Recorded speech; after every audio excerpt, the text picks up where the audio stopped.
Today we're going to be talking about what it means to live well with dementia. And I'm really happy to have three people from the UK joining us today.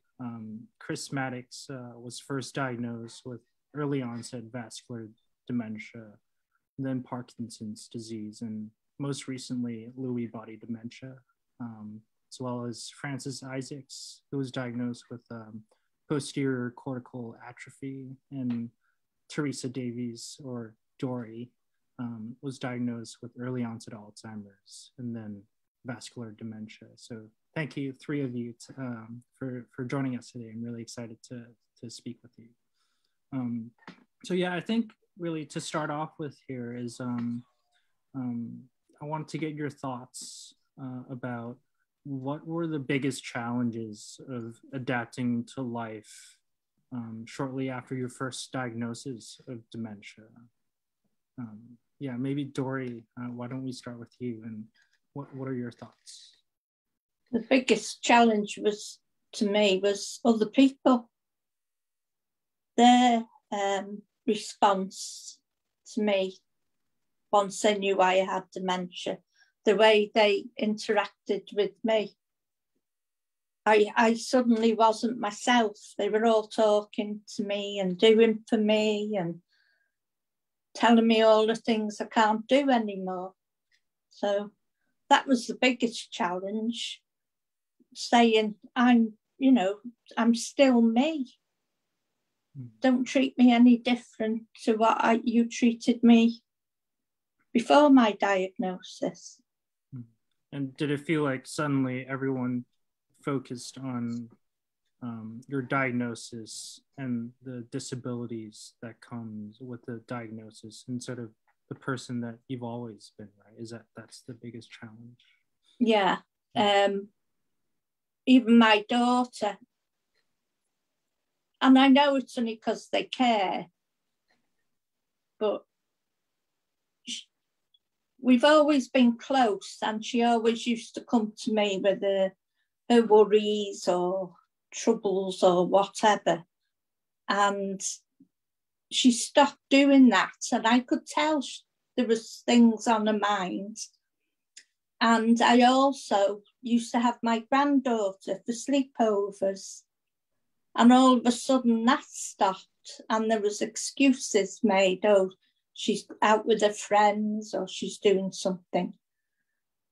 And it came to light then that my daughter thought it was too much for me to have my granddaughter, that I wouldn't be able to cope now I've got dementia. And also she didn't want to worry me with her troubles. And I said to her, when I was diagnosed, I felt I was stripped as a person.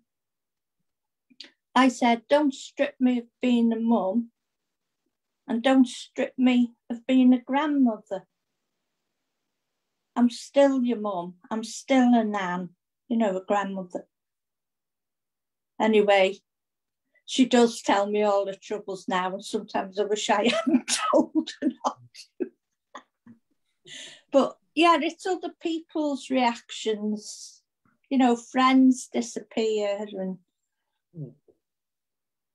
or you go to the doctors, and if people talk to her, so you feel like you're invisible. They don't talk to you.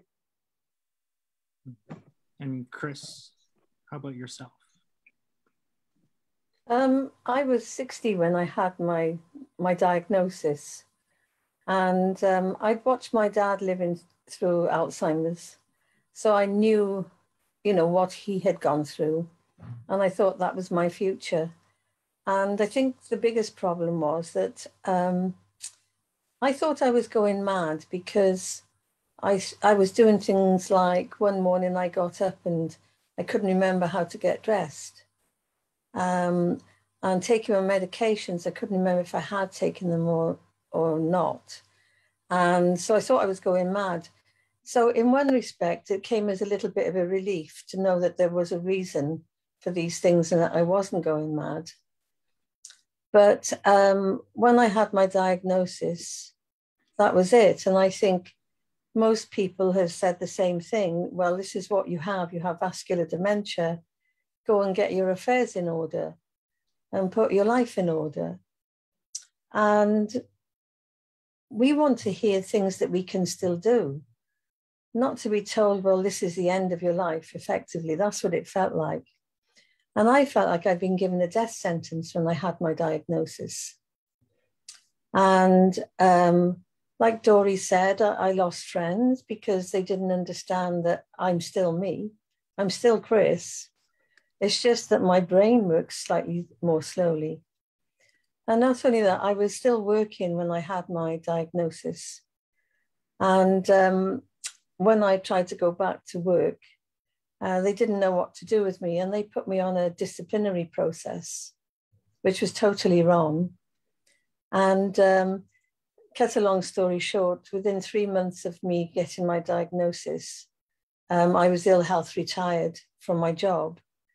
I was told that they were going to dismiss me, and I said, I've never been dismissed from my job. So no, you're not. So they ill health retired me. So it was an awful lot to deal with. And I can remember I cried for 3 months and I didn't leave the house. And I then went into anxiety and depression. And it was because my diagnosis wasn't handled well, and that they should have made reasonable adjustments in my workplace so that I could have stayed in work. So not only do you get this life-changing diagnosis, but you lose, you lose the financial, your earnings as well. So it's just a huge, huge, you've got to come to terms with it, I think. And it probably took me at least 6 months to try and come to terms with the fact that I did have dementia. And I was fortunate because the Alzheimer's Society in the UK where I lived, they were running a course called Living Well with Dementia. And I went on that course and I realized I wasn't the only person who was feeling certain things or being affected in certain ways, that other people were the same. And that was a bit of quite a lifeline to me because I just felt useless and hopeless when I had my diagnosis. And I lost all sense of purpose in my life. Mm. And I suddenly thought, I can either sit and watch daytime television every day and vegetate, or I can still do something with my life. So I decided I would still do something with my life. And I started just talking and sharing my story.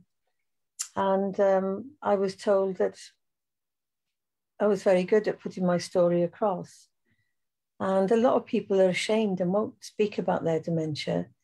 But I thought, if I don't speak about it, how can I raise awareness? So I can say lots more, but I'll let Francis have a turn. Yeah, Franny, how about yourself? What were some of the biggest challenge that you faced after your diagnosis? I didn't quite believe it all. I just thought it was everyone else around me.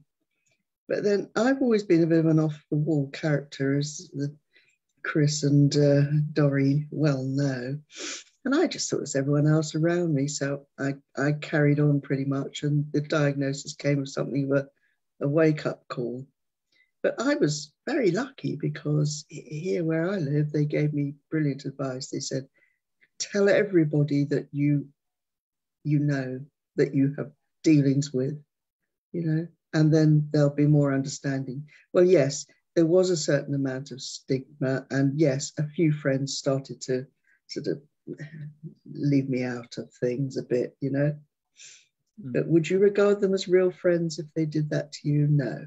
No. Exactly. So I'm maybe cooler with them now, or don't bother with them, because they look at you and they think, not quite a real person anymore, are you? So, you're not worth talking to. But as Dory has said, I'm still me. I'm just me with a few bits that are missing, that's all. That's all it is, Yeah. And I've learned to live with it, but mainly through becoming friends with the likes of Dory and Chris, because we all understand each other. So, you know, through lockdown, I've had the company of these two and other friends we have in a similar boat, that we see each other perhaps once, twice a week on Zoom calls. And it's been my lifesaver. It's just made life pretty fantastic for me. So, you know, I don't have a fabulous lot to moan and complain about. I'm in good health otherwise. All right, if you were to bump into me, you would see that I can't walk very well anymore. Well, that's because the old brain isn't telling the legs to get on with it, so they sometimes don't. I mean, I saw some of you this morning, not long after that call. I was away with the fairies, talking gibberish and needing a sleep. So I've just been woken up. I seem to be okay again this afternoon. You know, it's a variable, but it doesn't stop me from getting on like the others. I've been spurred on by their example to do things with my life and not just sit it out and, you know, do nothing, because life is too short. And I did not expect, you know, I'm now well into my 70s, but I did not expect for it to all end in a sort of dementia bang when I was that young. No. Can I just say something about Frances, because she won't say it herself? Frances is a wonderful artist. And during lockdown, Frances has been teaching other people living with dementia how to paint in watercolour. And she's made such a huge difference to so many people's lives, because it's given us that sense of purpose. And she's a very good teacher. That's very kind of you to say so. No, I wasn't actually going to mention it. I know, so I thought I would. And Dory was just saying that she'll be attending one of your lessons, right, Dory? You'll be going to one of Frances's art lessons. Yes, in a village in the church. Yes. Right. Yes. Yeah. Yes. Dory and Chris, I wanted to, because the two of you are diagnosed with mixed dementias. I was wondering, when you got the additional diagnoses, what was that like for you? Like, what were your feelings after getting, and especially for you, Chris, because you were then diagnosed with Parkinson's and then Lewy body dementia. What was that like for you? I mean, that's like three diagnoses. That's quite a bit of diagnoses. Like, yeah, it started off with me. I had 3 minor strokes between 2013 and 2015, which left me with some mild cognitive problems. And I had problems with my recall and recollection memory.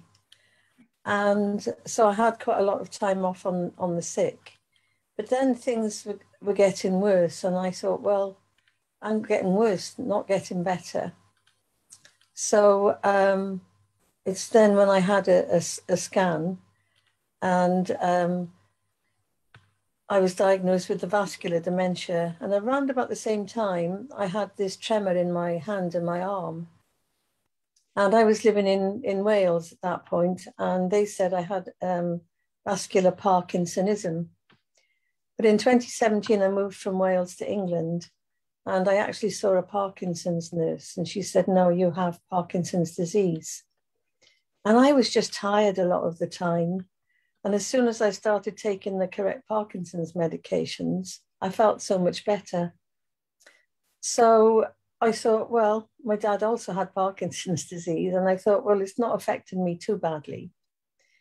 So I just carried on. And then I was just aware of things becoming worse, things like my balance is not very good. And with the Lewy body dementia that I was diagnosed with last year, I now seem to get lots more sensory problems. I have a problem with noises. And if we were on a call like this and there was lots of background noises, my attention would instantly be drawn to the background noise and not having this conversation with the three of you. So yeah, and some noises are really loud. And yes, I have a problem with noise and I have a problem with balance. But each time I've had a diagnosis, there's never been any explanation given. I haven't been given any information to read. I had to find everything out for myself. So thank goodness for Google and the internet. But I was fortunate after my Lewy body dementia diagnosis last year. We do have a Lewy body society in the UK. I made contact with them. And there was an Admiral nurse that was working with them. And the Admiral nurses are specialist dementia nurses. I don't know if you have them where you are. And she has been wonderful, and she's explained lots of things to me about my diagnosis. So when something a bit strange happens, an example of that is that I get really bad restless legs every evening and every night, and painful legs. Also, I've lost my sense of taste and smell. And these things are sort of linked in with the Lewy body dementia and other symptoms that I have. So unless somebody takes the time to explain to you, you know, I didn't know that taste and smell was linked to a form of dementia. So, yeah, and I've decided now I'm going to get from the front of the queue when all these illnesses are handed out. I'm going to go to the back of the queue now, because I think I've had my fair share. How about you, Dory? How did you feel after getting the additional diagnosis of vascular dementia? Was it, yeah? I was sort of relieved, because I was having these strange sort of absences. I didn't know what they were, but I sort of just wasn't present. You know, I just go drift off. And when I sort of came round again, when I came back to myself, I was always quite emotional and upset. So I was sent for a brain scan, and then I was called in and explained that they are epileptic absences, and they come along with vascular dementia and can come along with Alzheimer's as well. But there was no lesions on my brain from the absences. So they put me on medication, which I've been on for 3 years now. And touch wood, I've not had one since. But when I was 59 when I was first diagnosed with Alzheimer's, and I was given, they said my life expectancy would be 5 to 8 years. Now we're 8 years along. So that's why I have been given a death sentence. So after that, any other diagnosis didn't really have that much impact. But like Chris, although I haven't got Lewy bodies, I have that oversensitivity to noise, which is called hyperacusis. And I keep smelling horrible smells, like burning or rotting mops. I smell, but I don't even own a mop. So, but the professionals, the GPs, they haven't explained anything to me about these sensory things. It was another lady, Agnes Houston, who has dementia herself and has produced a booklet, who explained about all these sensory challenges you get.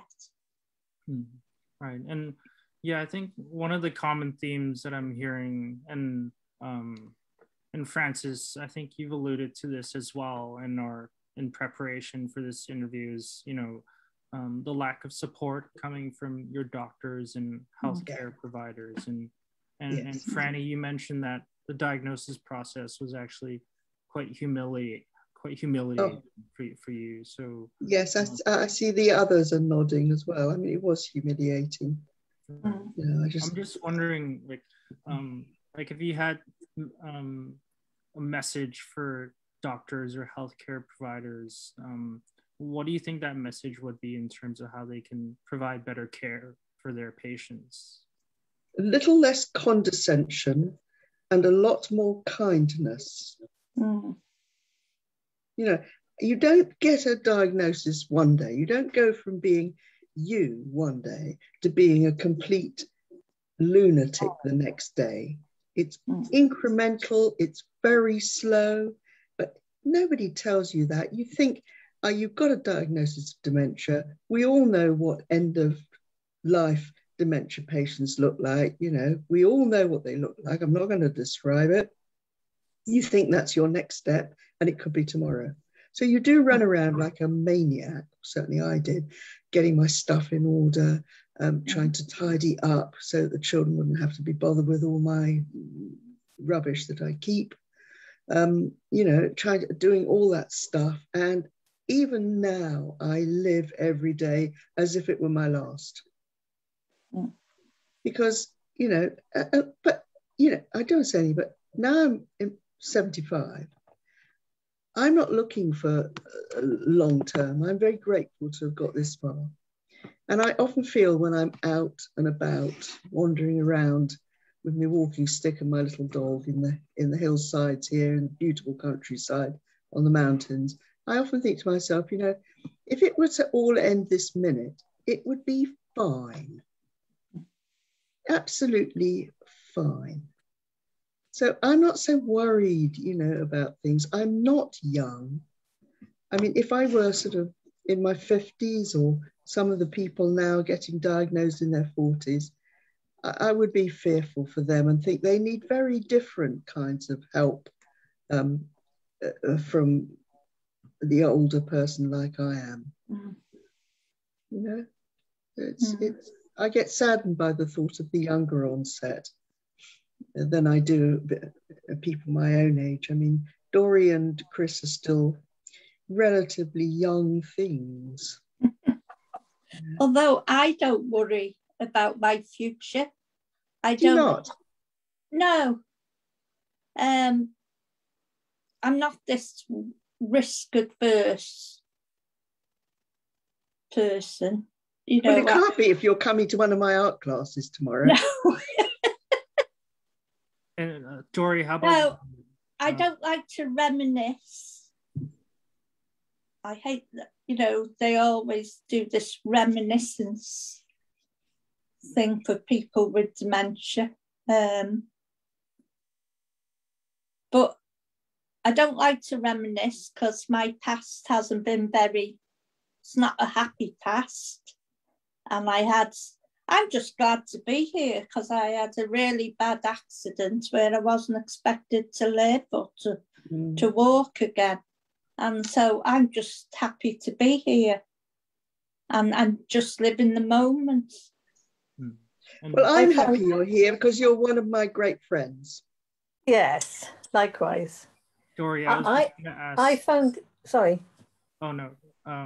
Yeah, maybe Dory and Chris, what do you think the two of you's messages would be for healthcare providers or the doctors in terms of how they can provide better care for patients? I think I would say to see the person and not the dementia would be my first tip, because I think one of the others said that I've been to hospital appointments with my partner, and it's a case of they don't talk to me, they talk to the person that you're with. And now I say, excuse me, but you're talking about me, so would you talk to me? I can still understand what you're saying. And I think is to look at the things that we can still do. And we've heard, all of us have heard, oh, you've got dementia, you can't learn new things. Well, actually, we can. And we've proven this by doing Francis's watercolour courses. So give us things that we can do. And I think with young onset dementia, we still need a purpose in our lives. And I think that's the biggest thing I lost when I lost my job and had my diagnosis. I had no sense of purpose. And one of the things that I did when I moved, I did some volunteering work in the local hospice. And I used to go and take the patients their meals and take their meal orders and sit and chat with them. And that gave me back a sense of purpose, because I still have a lot to offer, and I can still help other people. And I think the three of us on this call today, we like to help other people. And, you know, we can still do that. And the example that Dory gave with her granddaughter, you know, we've still got an awful lot to give. And I think the medical health professionals should try and help us to see that, and to sort of say, you have this diagnosis and there may be things you can't do. However, there's lots of things that you can do. When I had my diagnosis, I was referred to the Elderly Care Assessment Unit, and I was 60 years old. So even the name of where I had to go, the unit at 60, which is where I had my diagnosis. And it's like, yeah, you know, tell us the things that we can still do, and set up groups where we can go and we can do things and carry on with our lives. Dory, do you have anything to add? Yeah, I think the professionals should hand out hope, and provide more information of the symptoms, that it's not just memory. And they give you all these leaflets. If they made them more, you know, layman's terms and not so much, and continuality as well in there. They send some people out to see you and then that's it, they disappear. And I've been discharged from the memory clinic now and referred back to my GP, who hasn't got a clue about anything about dementia. I find I'm educating him when I go. And he's always very interested, you know, and he'll look it up. But yeah, just to give you some hope. I mean, I was given a social worker at the time, and I was sent to a day centre, a resource centre for younger onset dementia, where I had to go twice a week. And I was just sitting there with, yes, we were all under 70, but they were, other people there they had different dementias, or they were further along in the stages of dementia. So there wasn't much communication. And I was just sitting there, like thinking, it's like looking at your future.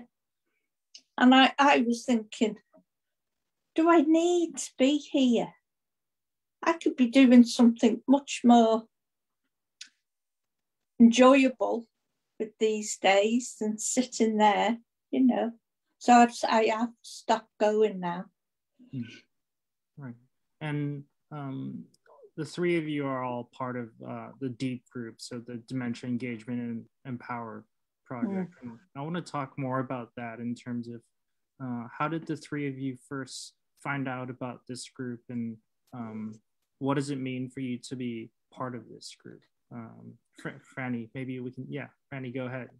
I, like Dory, got sent to a day centre. My husband needed a day when he knew where I was, instead of wandering around getting lost all over the place. So there was this centre, and it was for people with various types of dementia. And it was absolutely lovely. The people there, like Dory says, were in various stages, but the people running it had a real understanding. And if you said, look, I've got trouble, I don't know how to do this, I can't manage that, they would bring in the right people to come and talk to you, you know, obviously the following week. So all the questions I ever needed were answered. They put me in touch with my direct link between myself and the psychology department where I'm treated, and so on and so forth. I mean, I've been very lucky. But like Dory, I felt, really, I don't need to be here. So I was sort of not quite a helper because I needed help too. And it was on one of my very early visits there, possibly even my first, that one of the people who works for Innovations, who run the Deep Network, came along, and she talked about the Dementia Diaries. What were they? They were diaries, oral diaries, made by lots of different people from many walks of life, all talking about how they were feeling: good, bad, indifferent, euphoric, whatever gamut of feeling you can imagine. The diarists all talk about them. And she asked me to make a diary, so I did.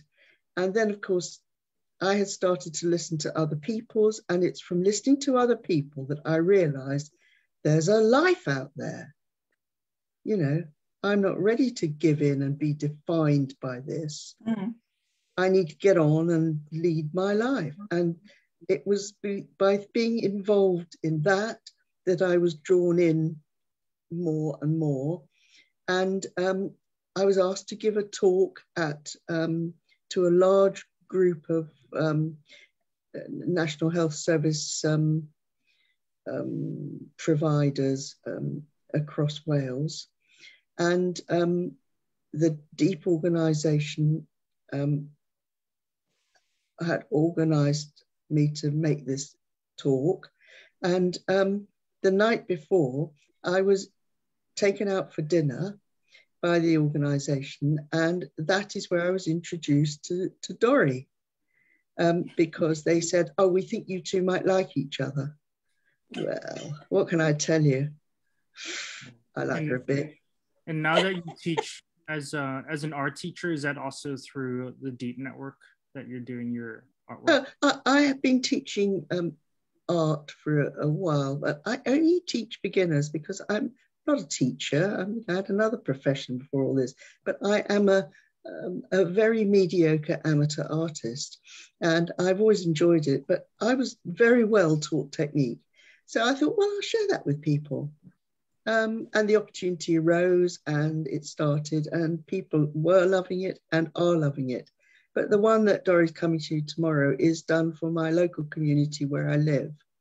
Dory happens to be on holiday and not terribly far from here. So she's going to come and join me tomorrow afternoon. Yeah.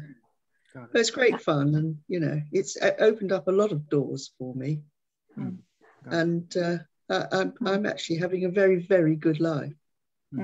When I die, it won't be because of all this dementia. It'll be because it's going to be exhaustion that gets me. Chris, go ahead. Yeah, one thing I was going to say about the Deep Network, it's for people living with dementia, but it's run by people living with dementia. We are the ones that make decisions about what we want to do, what we want to talk about. So it's one big peer support group. We haven't got people telling us what to do. We decide what we'd like to do, and then we get on and do it, obviously with support and with help. But our voice is heard. I think that's the biggest thing with the Deep Network. Our voices are heard. Yeah, we are deep, aren't we? Yes. It's us, with the help of the organisation, but it's us that are deep. It's our voices that are heard. And I first got involved with Deep after my diagnosis. I was in a deep depression. And then after about 7 months, my friend had to go to a Dementia Friends session that's run by the Alzheimer's Society. And she said, oh, come along with me. We might find something out about your dementia. Because, you know, I didn't know what challenges or what symptoms you may get. So I went along, and it was a gentleman and his wife doing the session. And then at the end, he said he had dementia. And his name was Chris Roberts, and he was 52. And I said, oh, I've been diagnosed 7 months ago. So he said, stay behind, I'll have a chat with you. And he said, get out there, find what's going on, get involved. And then he put me in touch with Rachel Niblock from the Deep Network. And the next thing, I think it was the first time, it was the same conference that Franny was at. Rachel phoned me up and asked would I like to go along to do this talk in Cardiff. And I thought, I was a landscape gardener before. I've never done public speaking. You know, I'm quite shy, and Francis pulling the face there. Or I was quite shy, and I thought, oh God, no. Anyway, I went along, and I'm so glad I did, because I've met all these other lovely deepers. And they've all given me confidence. And I think the best time in my life, somebody asked me, what's the best decade of your life? And I said, my 60s. And they said, but you got dementia when you were 60. And I said, yes, and I'm happier now than I've ever been. And they said, you must have had I don't want to say it, an awful life before. But dementias give me wings. It's like give me permission to be me. Where before I was always, I don't know how to explain. But I'm happy. Obviously, I wouldn't like to. You don't wish to have dementia, but yeah, I'm just happy. I'm just happy to be breathing, and I want to help other people know that it's not the end of your life. Chris, go ahead. Well, what we say is that we've met friends that we would never have met if we didn't have dementia. And we've got a lovely group of friends, and the three of us here and some other women through the Deep Network. We're part of a group we call ourselves the Zoomettes, because we meet on Zoom and we're all women living with dementia, and it's a safe place for us. So we got to know each other very well when we met over our weekly Zooms, and we laugh together and we cry together, and we're there for each other. So I think peer support in whatever way is best for you as an individual is the key thing. And we do understand each other because we've got dementia. And I think sometimes, you know, with your partners, your husbands, your wives, your friends, they don't understand what you're going through in quite the same way. But other people living with dementia get it far better. And we give each other advice, and we give each other solutions that we've found good. And we've just got such really good, firm friends. And it's just that if we didn't have dementia, we wouldn't be friends together. And I think that's what the memory clinics need to, when they diagnose you, put you in touch with other people who've got dementia that are living, I say living as well as you can, not living well, but we live as well as we can. Franny, I certainly do. You know, yeah, there is, because everything the others are saying is, it's so true. I mean, I think about it now. If something's not quite right or I feel pretty awful, I'd always ring one of the others rather than phone a medic. Because everyone else has been there, done that, and worn the t-shirt before me. And it's from them that I've learned that these weird things that happen to you, it's okay. You know, but if you go and tell a doctor about it, they go, "Oh, really?" You know, they've never heard of that. There's so much about it. I mean, it's in some ways it's a bit similar to cancer. There's no one cancer the same for anyone else as the cancer that you have. You know, it's the same sort of thing, because it's, after all, your brain going a bit boing. And my There's last probably a medical word for that. Boing. And yeah, my last question here, just to wrap things up, because again, all three of you mentioned in response to my first question in terms of the biggest challenges of a diagnosis, and one of them is that friends disappear. And so my question is, how do you think friends can be better friends and provide support for people who've just received a diagnosis? Chris, go ahead. I think if somebody asks me, how does my dementia affect me? I'm quite happy to tell them, but nobody asks me. And I've been unfortunate enough to have two 1-week hospital admissions during lockdown. And not one mental health professional asked me how my dementia or how my Parkinson's disease affected me. I think sometimes people don't know what to say to you. They don't know if they're saying the wrong thing or whether you're happy to give them an answer. And I've always said, well, if you ask me a question, I will answer that question. And I'll tell you how my dementia affects me. So just ask the question. And yeah, I think other people are fearful of that you're no longer the person that you were before. But I'm the same person now as I was before I had my dementia diagnosis. It's just that my brain still works. It just works a bit more slowly.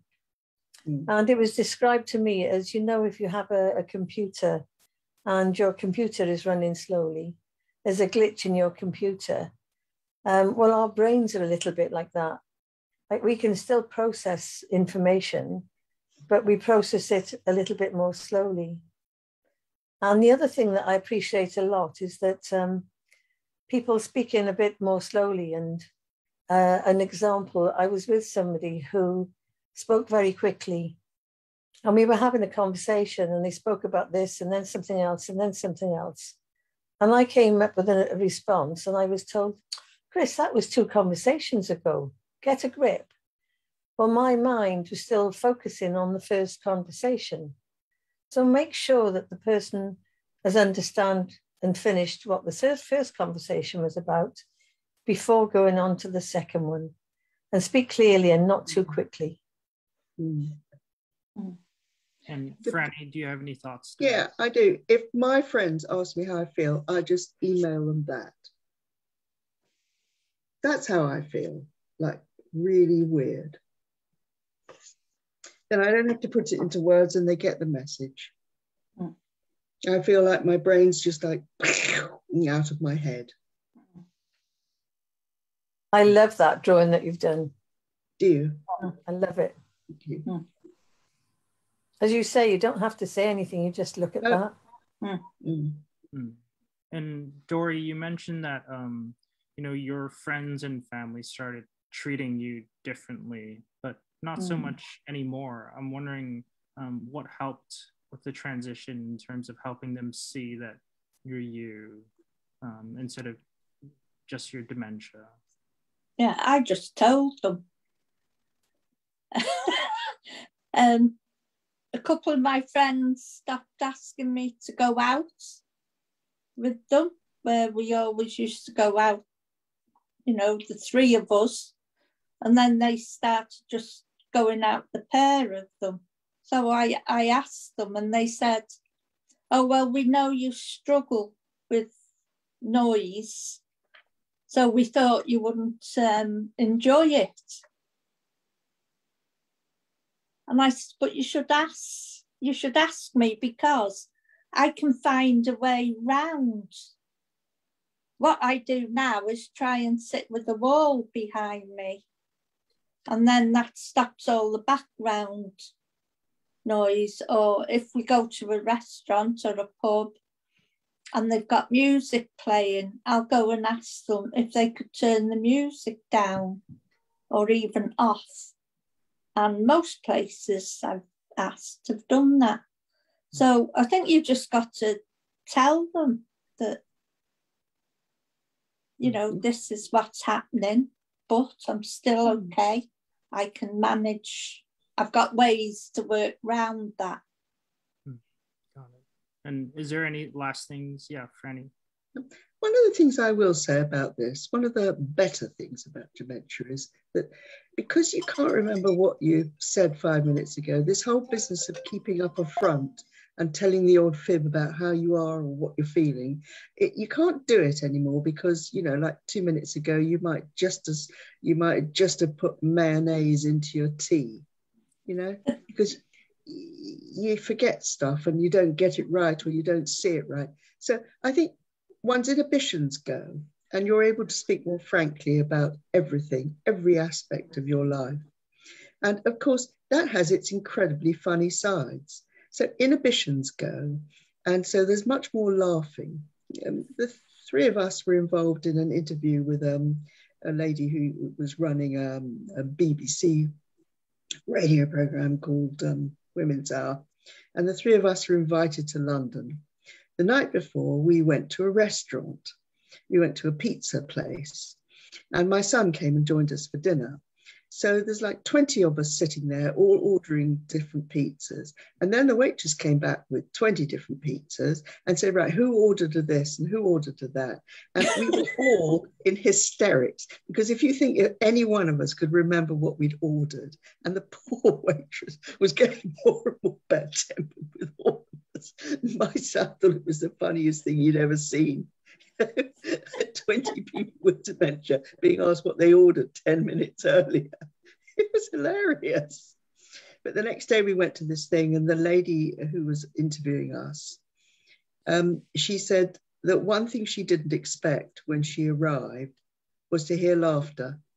She expected us all to be gloomy and doomy. And she couldn't believe that there was laughter. And people in one of the other conference areas of this centre asked us to be quiet. Good luck with that. So I think people need to lighten up a bit in dealing with us. Got it. Well, thank you, Franny, Chris, and Dory, so much for your time to speak with us about what it means to live well with dementia. I think that's a really important topic, and thank you for all your advocacy work. So, yeah, thanks for joining us. Thank you for asking us. Are we all going to become Hollywood stars? Because you are in California, aren't you? Yes, I am, but I'm not in LA, so. Do we get a free holiday? Exactly.